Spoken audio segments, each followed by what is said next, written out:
தேவஜனமே, victory gospel search விடுதலையின் சுவிசேஷ சபை வழியாய் உங்களுக்கு கிருபையும் சமாதானமும் உண்டாவதாக. இன்று 17ஆம் கவிதை. இதோட தலைப்பு பார்த்தீங்க அப்படின்னா, உருவாக்கிய துணை. நான் ஃபர்ஸ்ட் உங்களுக்கு முழுமையா இந்த கவிதையை சொல்வதை விட பாடுவது இன்னுமாக அழகாக இருக்கும் என்று நான் விசுவாசிக்கிறேன். அதனால் பாடப்போவது என்னுடைய குரலாக இருந்தாலும் பாட வைப்பது தேவனுடைய கிருபை என்று நான் விசுவாசிக்கிறேன். மழை பெய்யாத நாட்கள் குளிர் காற்று வருமா, என் வாழ்வில் வந்தது உம்மாலே. வெயில் பற்றி எரிந்தும் பனித்தூறல் போல சாரல்கள் சேர்ந்தது என் மேலே. குயவன் நீரடிக்கும் போது வலிக்கும் என்று நினைத்தேன், என்னை அழகாய் வணைந்து வரைந்தீர். கற்கள் என்னை அழிக்க நினைத்த போது உம் சொற்கள் உயிராய் இணைந்து என்னை சாட்சியாய் வைத்தது. உம்மை நினைத்தால் மெய் சிலிர்க்கும், பொய் விலகி கவிதை பிறக்கும், சிரிப்பும் சிரித்து மகிழும். நீங்க பாருங்க, இது பாடலாவே இருந்தாலும் இதுல இருக்கிற உள்ளாழங்கள் அவ்வளவு எளிதாக நாம் புரிந்து கொள்ள முடியாது.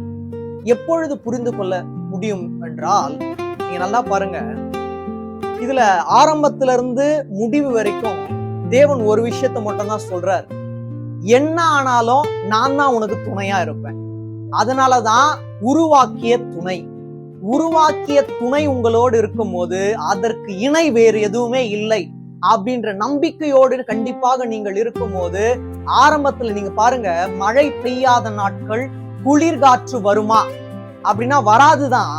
ஆனா தேவன் உங்களோடு இருக்கும் போது மழை பெய்யாத நாட்களிலும் குளிர் காற்றை உண்டு பண்ண தேவன் வல்லவராய் இருக்கிறார். மழை பெய்யாத நாட்கள் குளிர் காற்று வருமா, என் வாழ்வில் வந்தது உம்மாலே. அவராலதான், வேற யாராலையும் இல்லை. வெயில் பற்றி எரிந்தும் பனித்தூறல் போல சாரல்கள் சேர்ந்தது என் மேலே. அவர் இருக்கும் போது வெயில் காலமானாலும் அதை பனிகாலமாய் மாற்ற தேவன் வல்லவராய் இருக்கிறார்.